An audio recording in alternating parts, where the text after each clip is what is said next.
Good morning. Welcome to another day. I don't really know what I want to talk about today. Just been kind of making these up as I go. And I had a thought about talking about music, maybe? Especially music in video games. So let's see where I go with that. Hopefully it'll be a good one. And hopefully I won't mush it up. I got a brand new concealer today. Well, last night. Because I ran out.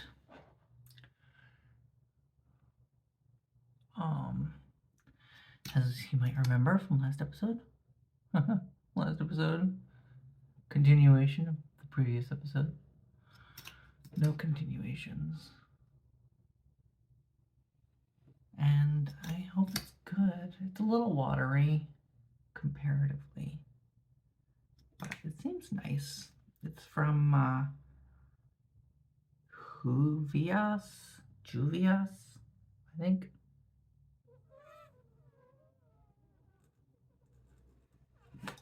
They make my this fancy lipstick that I have. That's really good. It's a really good lipstick. So I was like, all right, I'll try their concealer too. And so far, so good. It's really thick, though. I don't know. Wow. Do not need much of this stuff. This might be good stuff. It was cheap, too. It was only $14. And, I might have given myself too much. Wow. This is good. I'm gonna like this stuff.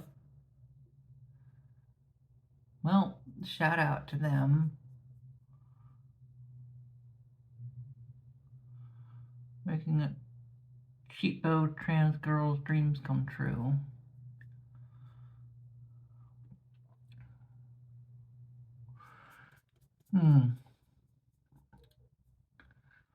Wow. That's some high quality shit right there. Look at that.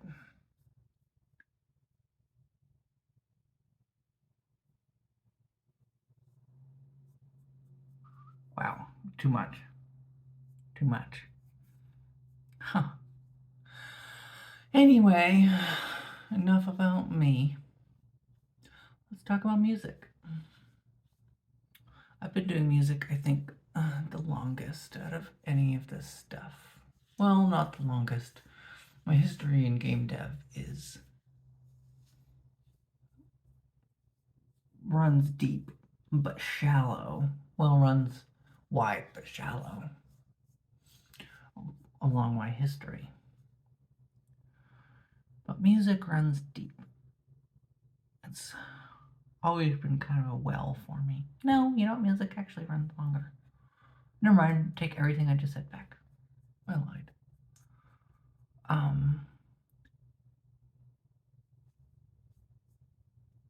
Music has always been like a thing in my life. People talk about, oh yeah, I've been recording since I was such and such, and that's true for me.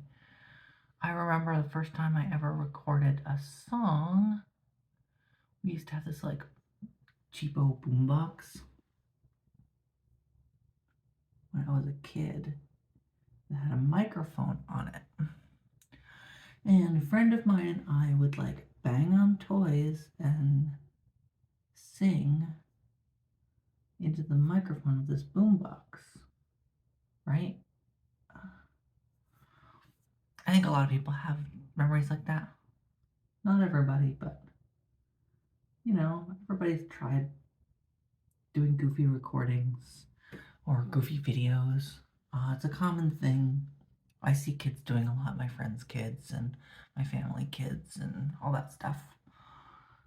I think it's very cool, and I think if you haven't tried anything like it, you should try it because you'll learn a lot. And it'll help make you a better dev, I think, in the long run. Even just understanding something that you may not end up doing a lot of, because you'll hire somebody else, which is perfectly fine, or you'll use an asset that's pre-made, which is perfectly fine.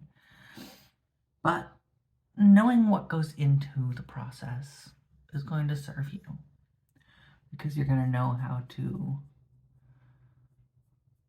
think about it in the way that the musician might. I say might because everybody's different. Art is subjective, music is art, so are games.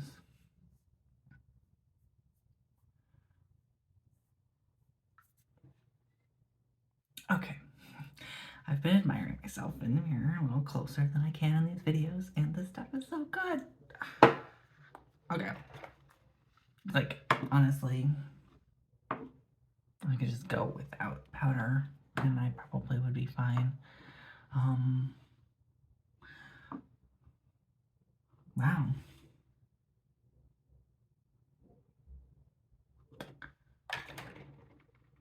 I am gonna try using this still, though. Okay, but back to the topic at hand. Music in games. It's funny because I make a lot of music. Most of it's not video game music, but I do make my fair share of video game music. I am doing all of the music in Quiver Choral myself, for better or worse. And I have to say that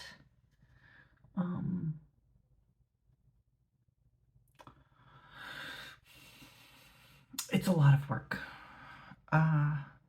Even for somebody like me who is able to make sort of a song very quickly,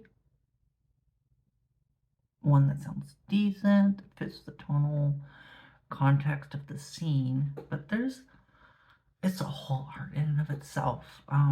Even just like not just music, but creating music that fits the sequence of events that are happening on the screen that make the character feel the way that it does. I mean, have you ever watched like a horror movie? I know a lot of people aren't like super interested in horror, but it's something that you might consider.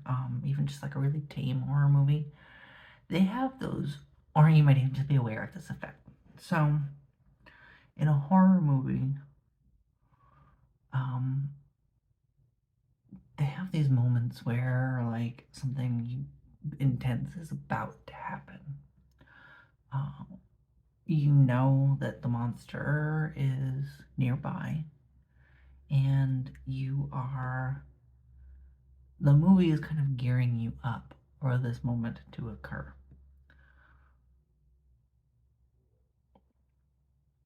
Violins are going wild. There's an eerie chill, maybe a soft pad is playing in the background. Whatever it is, it's pretty clear that the music is significantly driving your sense of the experience of the scene. When if you're paying attention like me, you'll be aware of this kind of thing, and it kind of kills the mood a little bit. I like being surprised. I watch so many horror movies now that none of them surprise me and none of them scare me. In fact, most horror movies just make me laugh, but in a good way. I like them. I think they're fun. I think they're interesting, and I think they're funny. And that's because I'm a psychopath. But all joking aside,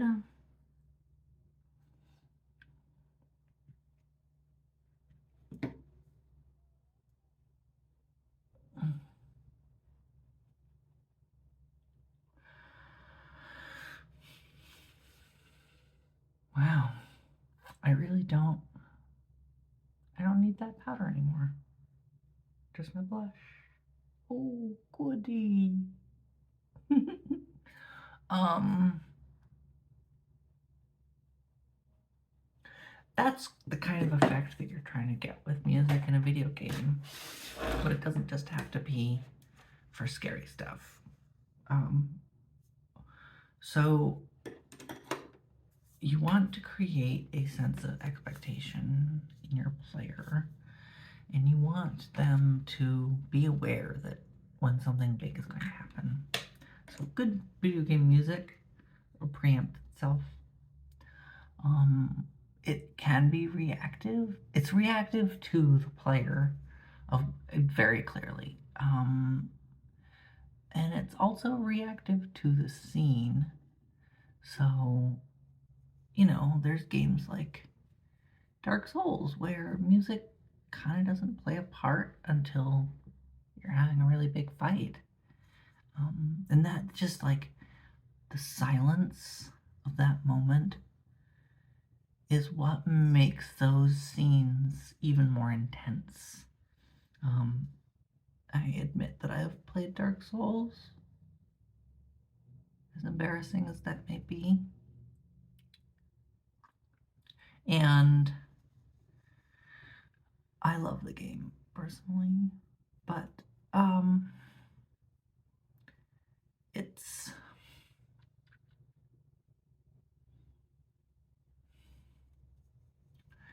got that aesthetic. Silence is a motivator, and sound tells you something's happening. And music in video games just does that thing. Okay, but for real, I'm losing my train of thought here. Have you ever heard the phrase, it's the notes you don't play?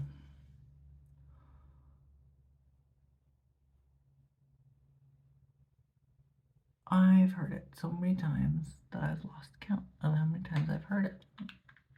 But the fact is that it's true. Not playing music is just as important as playing music.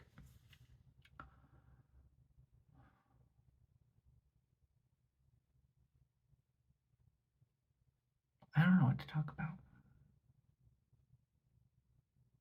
I'm at a loss.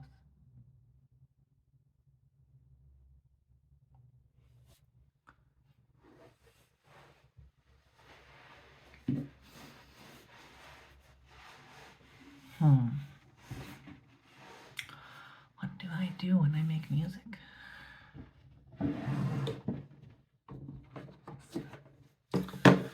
For starters,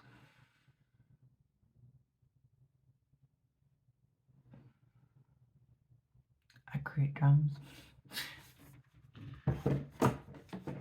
I do an instrument melody or a bass line, and then I let the music create itself. And who am I to decide decisions? I don't make decisions.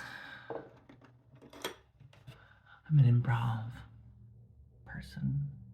Every single thing I've ever done in my life has been improv.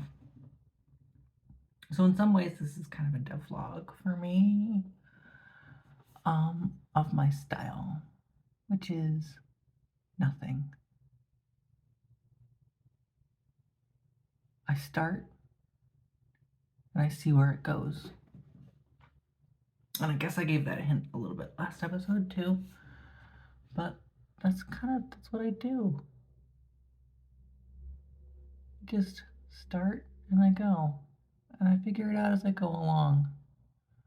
If something isn't working, I just give up on it and delete it and go back and start over again. This is dangerous for scope, because if you spend too much time on an idea, you end up running out of time for everything else. And so I have to constantly keep myself in check. Like, do I really want to do this? Should I do that? Like, I have these really massive ideas for Quiver Quarrel. And I think, should I really be doing this? Is this going to push my game forward? Maybe I should make less of a game and see if people like that. see people pay for it, and then make more of a game after. And I think that's what I probably will end up doing. Right now, I pretty much have, I'm like 50% of the way there to having one pass through the game where people can take a path. And is that enough?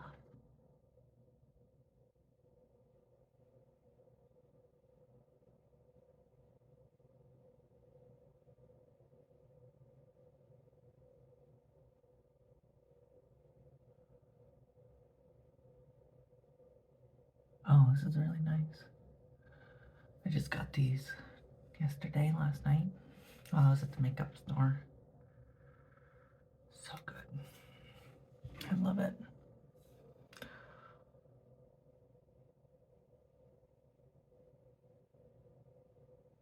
Nice fine lines.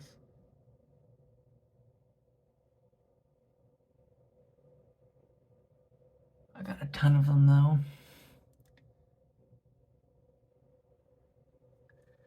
I have so many colors. It's so cool. Check this out. White, yellow, pink, blue, and purple.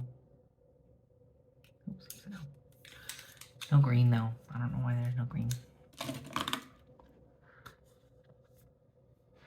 So, I kind of just wing it when I'm making music. I think about the scene when I sit down and I think, okay, I'm making something for a mountain. And then, like, I'll go on YouTube and I'll find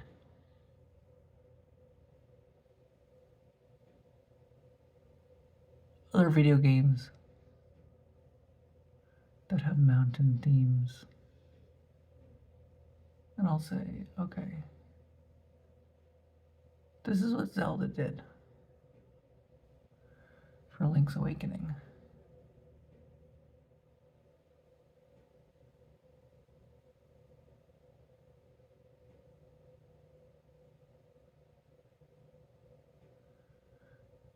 This is what a short hike did. As you get higher up on the mountain,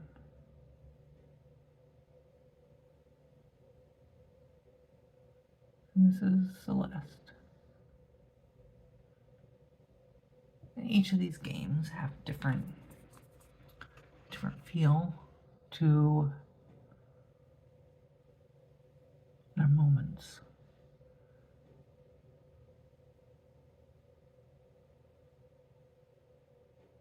And how they use music to drive player experience.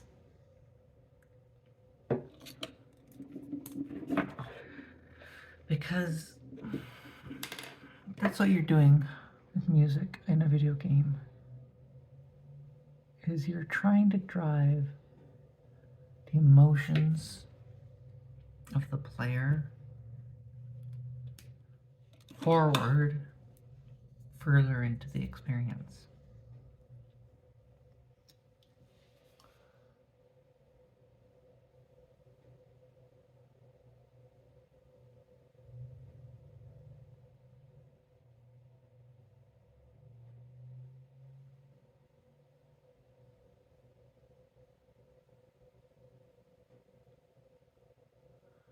You want them to know what their mood should be at any given moment.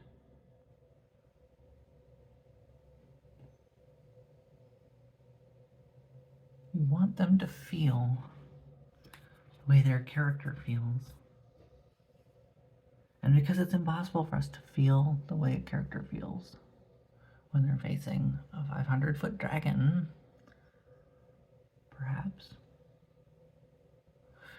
you have to create simulations of that experience in other ways. And one of those ways is by creating music. Anticipatory music, epic fight music with strings, or just simple, lackadaisical, having fun kind of bouncy trill, like in Mario. I mean, who plays a Mario game and thinks, this guy's not having fun? Nobody. You can hear it in his voice.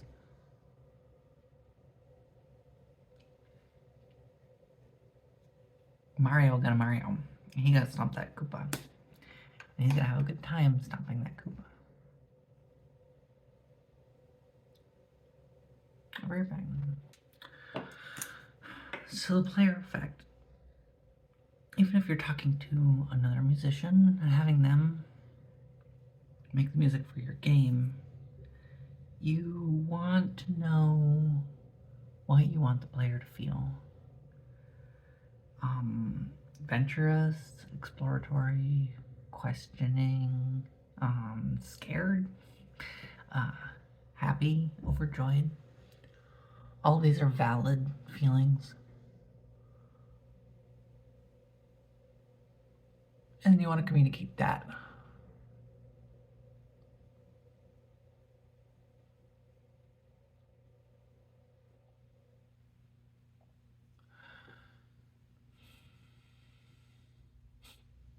It's so funny to see. Half and half. That's a freaking effect. That's an effect. That looks like a mustache. But on my lip mustache. I like that. I'm gonna be right back. Anyway.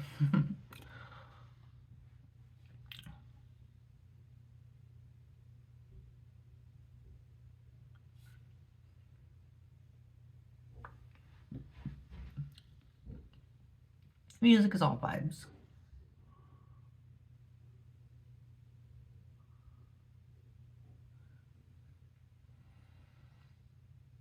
It's all about driving the experience, creating the heartbeat,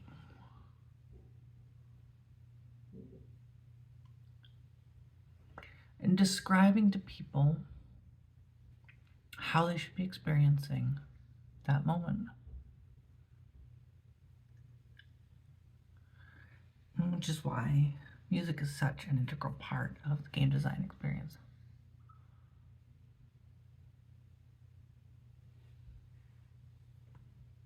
A good song can make or break a video game. Well, a good song can't break a video game. Come on, we all know that.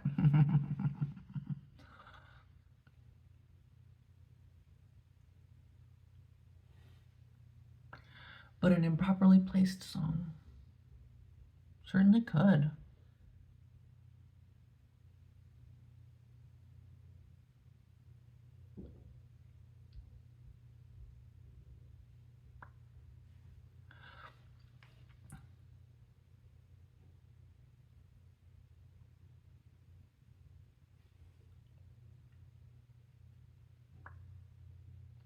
Think about a game with the best music you've heard.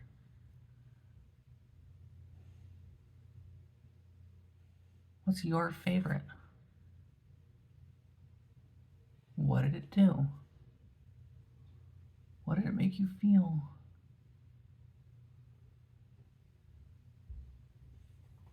Why did it make you feel that way? Instrument choice?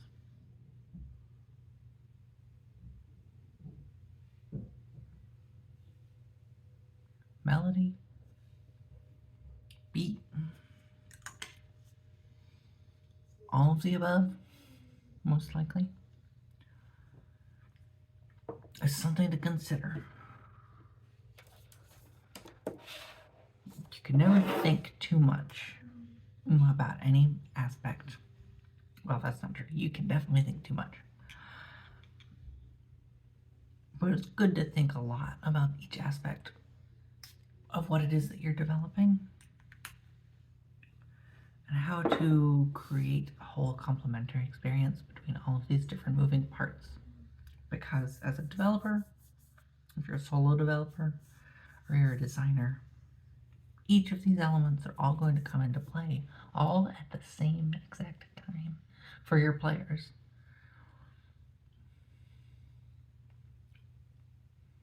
That's a lot to carry. But you can do it.